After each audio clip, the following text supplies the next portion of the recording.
The fact that people are willing to not only support, but intentionally seek out handmade and artisan made and anything along those lines, I think it says a lot about a societal shift. And I mean, that's the only reason we're here doing what we do. Seems like these days Freehand Goods is a lot of things, but at our core, we're definitely a handmade, local focused, down-home brand, having some fun, build some local pride and make people laugh and give people some quality handmade goods.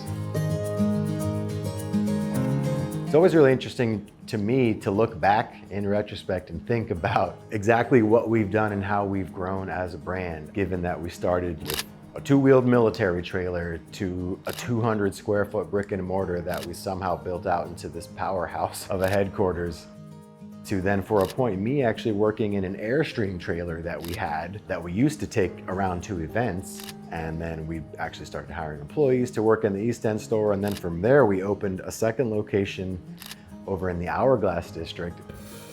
And we got our beer and wine license and started selling beer over there. And that led to collaborations with local breweries. So then we had a couple of our own beers, and to then find this location that's sort of in the heart of everything we've ever loved about Orlando.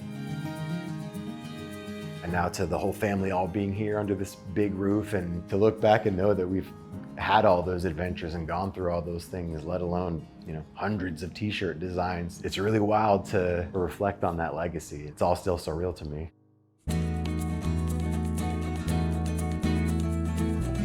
Early on, we did notice that a lot of what people were gravitating toward were the sort of Florida and even Orlando-based things we were making, as far as t-shirts and anything that had artwork on it, and that led us to believe that that might be a good direction for us to go, since we know all there is to know about Florida.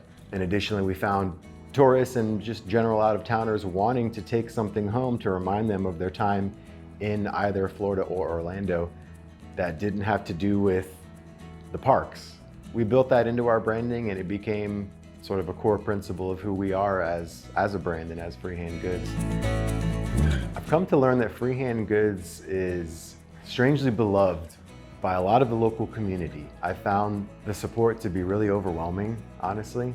Everything from the comedic side of things to the conservation efforts that we go through, to thankfully the handmade aspect of a lot of our goods and the quality of the goods that we do make. That seems to have had a very positive effect on how people view something like a handmade good or a house-made good. If we've had any hand in building that community that is supportive and understanding and appreciative of that, that's one of the best feelings in the world to me. It's a really wonderful feeling to feel like a family with your customers, like being exactly what we are, which is a small town shop in a big town, but we still make those connections, and we still love making those connections, and people seem to love making them with us.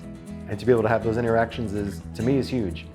Being here makes me very happy, and seeing how happy it makes everyone else and how much it makes anyone else laugh is a huge part of what really makes me want to just keep doing it for as long as I can.